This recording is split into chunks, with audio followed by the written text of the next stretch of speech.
মটকা তন্দুর চা থেকে চা নিয়ে নিয়েছি। মটকা তন্দুর চা এসে চা না খেলে জাস্ট এই ট্রিপটা ইনকমপ্লিট হয়ে যেত। সন্ধ্যেবেলায় চা আমার এত প্রিয়, দুরকম চা নিয়ে নিয়েছি। এখানে কিন্তু একদম মাটির হাঁড়িতে চা তৈরি করা হচ্ছে।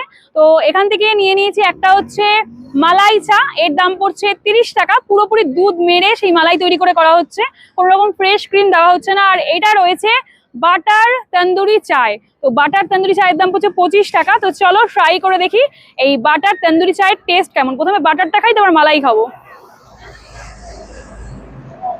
আলাদা খেতে, তন্দুরি চায়ের একটা টেস্ট তো থাকেই, একটা মাটির পোড়া পোড়া শাখা শাখা একটা স্মোকি ফ্লেভার থাকেই। আর তার সঙ্গে যেহেতু বাটার দিয়ে দিচ্ছে তার জন্য বেশ টেস্টি লাগছে। 25 টাকা দাম হচ্ছে, মানে একদম পারফেক্ট। এই জন্যই সন্ধ্যেবেলা এত ভিড় এখানে। তো বেশ টেস্টি, বেশ ভালো এই চা। যদি বাড়ির কাছাকাছি হতো প্রতিদিনই প্রায় চলে আসতাম বন্ধু বান্ধবদের নিয়ে, বাট কিছু করার নেই, আমার বাড়ি থেকে অনেকটা দূরে। তোমরা যদি বর্ধমানের বুকে সুন্দর একটা চা খেতে চাও, সন্ধ্যেবেলা বন্ধুদের সঙ্গে এনজয় করতে চাও সন্ধ্যেবেলাটাকে, অবশ্যই চলে এসো মটকা তন্দুর চায়। আর লোকেশনটা বলছি, আগে মটকা তন্দুর চায়ের থেকে এই মালাই চাটা খেয়ে দেখি, মালাই তন্দুরি চাটা খেয়ে দেখি। মাটির হাঁড়িতে করা হচ্ছে এই চা, টেস্ট করে দেখি। পুরো একদম ভরে ভরে দিয়ে দিয়েছে,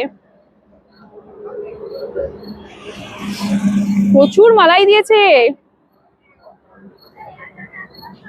মোটা মালাই দিয়েছে, একদম পুরো মালাই দেওয়া রয়েছে, কোনো রকম ফ্রেশ ক্রিম না।